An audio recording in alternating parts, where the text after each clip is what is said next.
Gosei Sentai Dairanger! Hey guys, and welcome to another one of my Gosei Sentai Dairanger episode commentary and reviews. This time it's episode 32, Demon with the Golden Kick.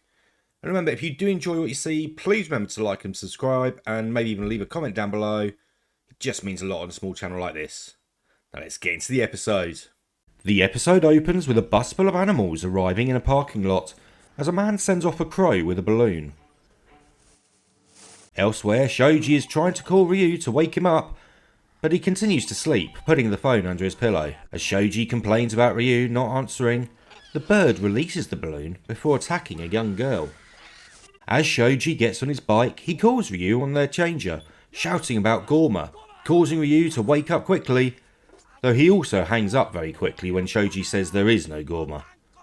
But just then, Shoji hears a girl call out who's been grabbed by the large bird, causing Shoji to give chase, and leaping up he catches the girl and taking shelter in a phone booth, which gets picked up and carried away by the bird until it's dropped off in the quarry.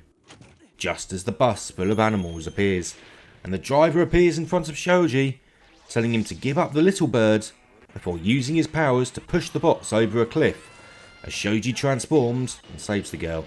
But as the man introduces himself as Birdcage Vagrant and turns into a Gorma, Shoji tells the girl to run, but the Gorma captures her and knocks Shoji away, as Shoji calls for help. But Ryu doesn't believe Shoji, until Master Kaku tells him on the radio, which makes Ryu rush. Back at the quarry, Ryu arrives and transforms, but not before Shoji is also captured, and he quickly rushes to comfort the crying girl. Birdcage Vagrant tells Ryu to tell Master Kaku that his leg is crying, and to summon his golden leg if he wants his friend back, before sending the bird to attack, and leaving in the bus as Zydos watches on. Back at HQ, Kaku berates Ryu for not responding quicker to Shoji's call for help, as Rin asks if he will really return Shoji if they give him the leg.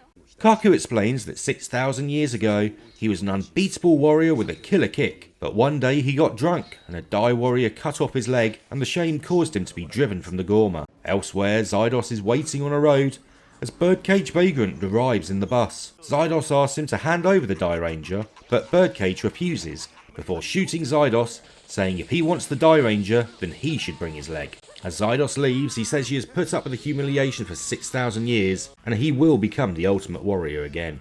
Elsewhere, a running Ryu collapses in a field, complaining about Shoji misusing the aura changer, as he hears a bird call out, as he gets up to chase it, only for the bus to appear from nowhere, running him down before it's replaced by Birdcage Vagrant, who demands his leg before shooting at Ryu, who calls the others for help.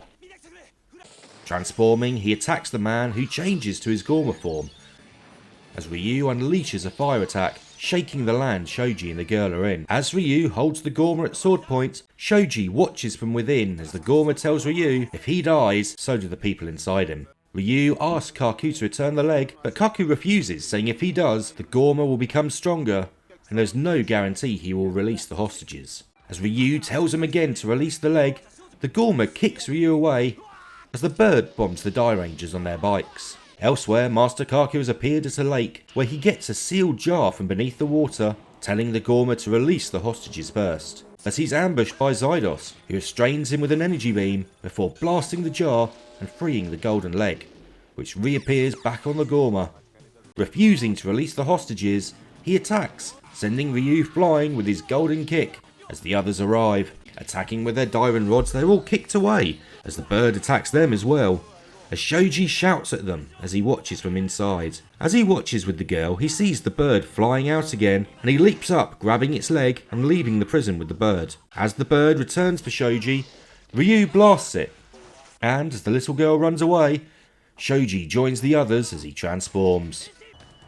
Birdcage Vagrant attacks, but his kick is matched by Shoji and Ryu working together, who then combine their ki to create maximum gravity wave, making the Gorma's leg too heavy to lift before attacking with a blast from their swords.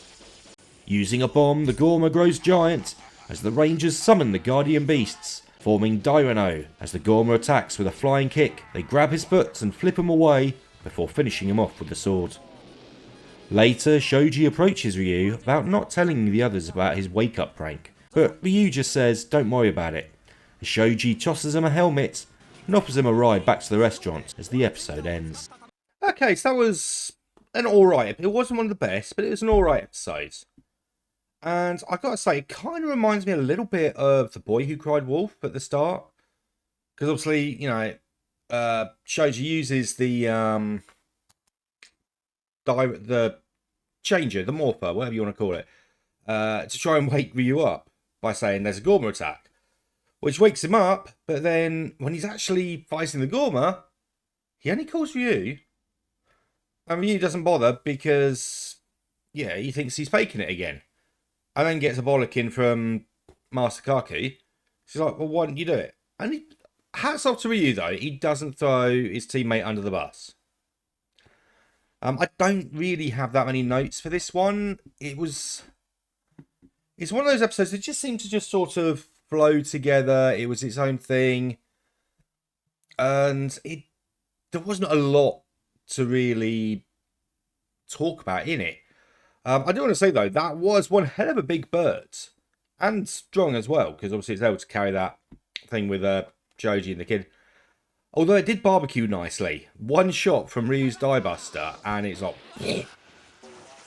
And also, the Gorma itself, considering the fact that it's supposed to be a killer, unbeatable kick, it's outmatched. It's not just matched, it's outmatched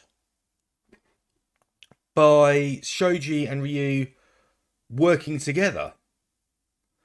So, yeah, it's kind of...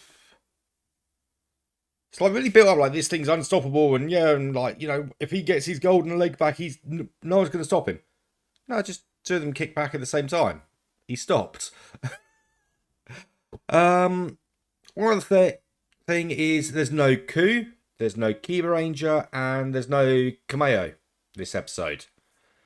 So, obviously, you know, Sixth Ranger, non-existent, again, which we've had quite a few times since his introduction now. And, obviously, Kameo, he's been in a few since before he became Daimujin. But, yeah, he's not in this one. And as for Mighty Morphin Power Rangers, there's nothing. Nothing came from this one. So, yep, nothing to add to it, I'm afraid. Bit of a short one, I know, but it's just one of those episodes, really. Occasionally, yeah, there's just not enough that stands out for me to talk about. But we'll see what happens with episode 33, An Idol's First Experience. I'll see you next time.